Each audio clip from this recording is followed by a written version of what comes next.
My name is Sarah. I used to live with my two sons, but now they're both growing up and starting to live on their own. The first one to move out was my younger son, George. George asked a girl named Angela to marry him. They met at their job and had been dating for 3 years when George brought Angela home to meet us. Angela was really happy when she saw our big house. She works as an architect, so seeing a spacious home made her very excited. She also mentioned she's studying to become an interior decorator. I was curious about that, so I decided to study alongside her. At my age, it was a great pleasure to learn new things with someone else. A month after George introduced Angela, my older son Robert brought his girlfriend Karen to meet us. Karen looked noticeably younger than Robert. "Hi. We're planning to get married in 6 months, so get ready for lots of congratulations," she said right away. I tried to stay calm and listen, but she kept talking about money and asking about our house. I couldn't help but wonder if she was only interested in our wealth. Robert didn't say anything to stop her. Instead, he proudly declared, "We'll get married before George does." I sighed quietly, thinking about Robert's competitive nature. Robert and George are only a year apart in age, and I've always tried to treat them equally. But despite our efforts, there have always been people who seemed more interested in Robert, assuming he would inherit more because he's the older brother and our family has money. Surprisingly, some people would put down George by unfavorably comparing him to Robert. Hearing this repeatedly, Robert started believing he had to be better than George just because he was the older brother. As an adult, Robert became fixated on outshining George in everything: grades, number of girlfriends, even number of friends. While I admired his dedication to academics, both George and I were troubled by Robert's constant need to compete, even in areas where it didn't make sense.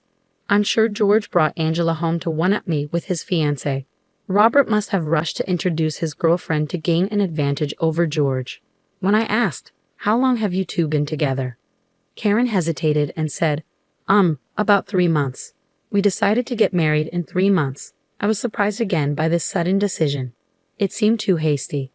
Do you really need to compete with your brother? After Karen left, I had a moment alone with Robert and gently said, "Robert, I see your competitive streak coming out again. Wanting to marry before George is one thing, but it doesn't really matter who marries first. And about deciding to marry after just 3 months, do you think that might be rushing things? Maybe you should consider living together first." I chose my words carefully to avoid upsetting him, but it seemed like he thought I was trying to ruin his plans to marry Karen quickly. "What's the deal? You always favored George," he said. "Dad and you never treated me like the older brother." By this, he probably meant we didn't give him special treatment just because he was older, like some other people might have done. We've always tried to treat both sons equally. I've never thought about who's more important. "And are you sure about marrying Karen?" She asked for big gifts and seemed overly interested in our house from the start. Honestly, Karen isn't the type my serious mother would usually like, but she's still the fiancé I've chosen. "Why did you accept George's fiancé so easily and not mine?" Robert complained. "It's because Angela was polite and respectful. Anyone would be wary of someone who doesn't show basic manners," I replied, thinking I was being reasonable. But Robert didn't agree and sighed in frustration. "You really do favor George," he blurted out. "But I'll get married before him," he added defiantly. As his mother, I felt partly responsible for not guiding him better, but I knew I couldn't change his mindset now that he was an adult. Once children grow up, parents aren't obligated to keep controlling their lives. They need to learn to stand on their own. Deciding to stay out of it, I let things happen naturally. Then one weekend while I was studying with Angela, the doorbell rang unexpectedly. To my surprise, it was Karen at the door. I hadn't been informed she was coming, but I invited her in nonetheless.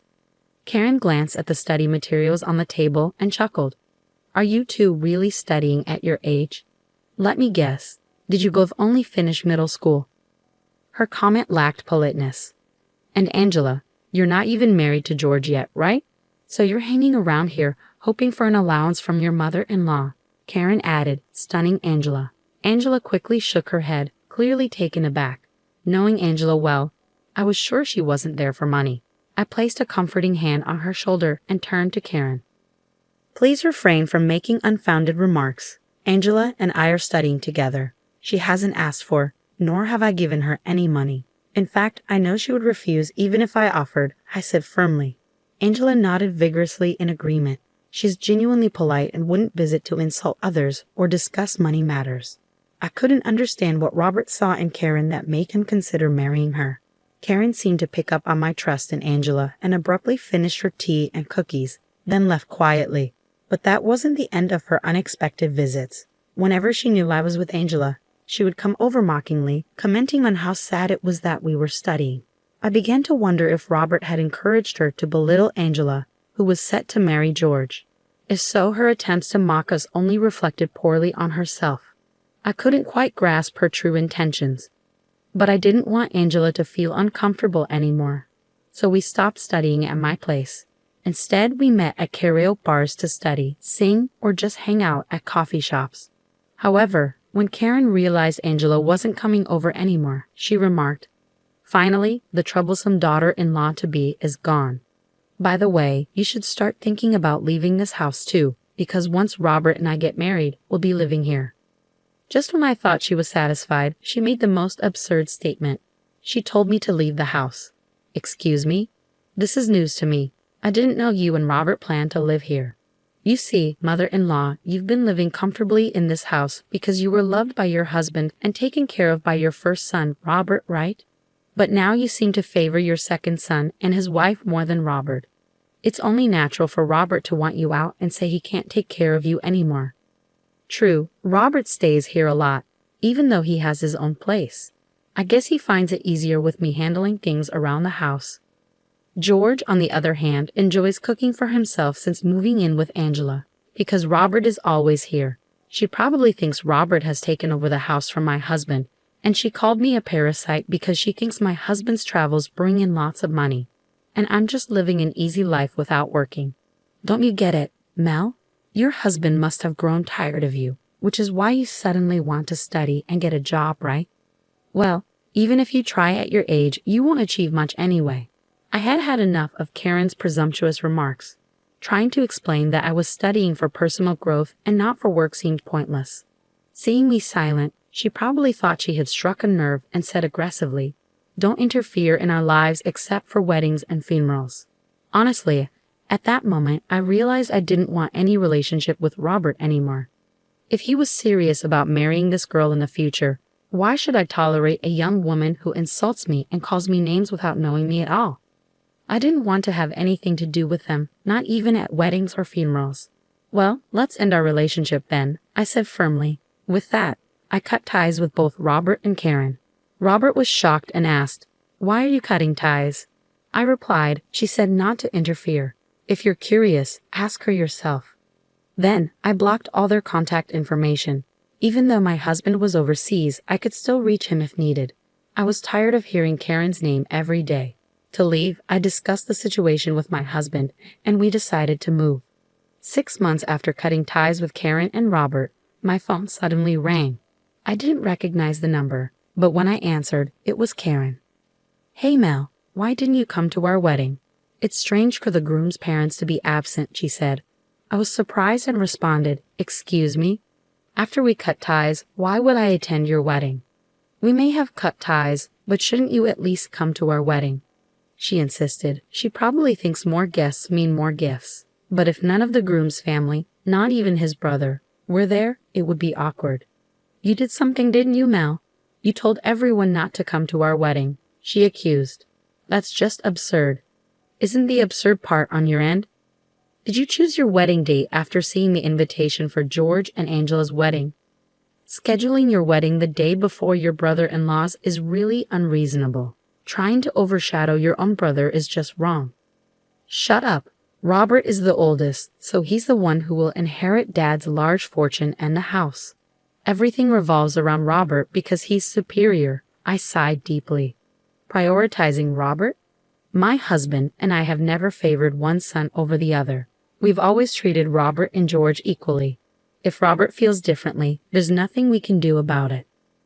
And by the way, my husband doesn't have any vast inheritance, but I've heard Robert's dad travels a lot around the world and rarely returns to the States. Does that suggest he's a wealthy CEO or something? My husband is a photographer. He earns decently, but nowhere near what a big CEO makes. So if you married Robert thinking he's wealthy, you're mistaken. Though Robert does work for a reputable company, so financially you might be okay, I countered. Karen seemed taken aback, but quickly retorted. Fine. Robert and I have a lovely home without you anyway. Oh, speaking of the house, I've put it up for sale and changed the locks. If you were planning to move in after your wedding, you might want to reconsider. You sold it. Since Robert isn't the owner, he can't live there, I stated firmly. Even if you give us the house now, we won't attend your wedding to discuss this. Your wedding is in New York City, right? Yes, that's correct. We're currently in Hawaii, so we won't make it. By the time we could arrive, your ceremony would be over. Actually, George and Angela's wedding was held in Hawaii. They always dreamed of a Hawaiian wedding, so we flew in a day before. You'd think Robert and Karen would have known that since they received the invitation, I concluded, ending the call as Karen began to cry. I immediately blocked her number.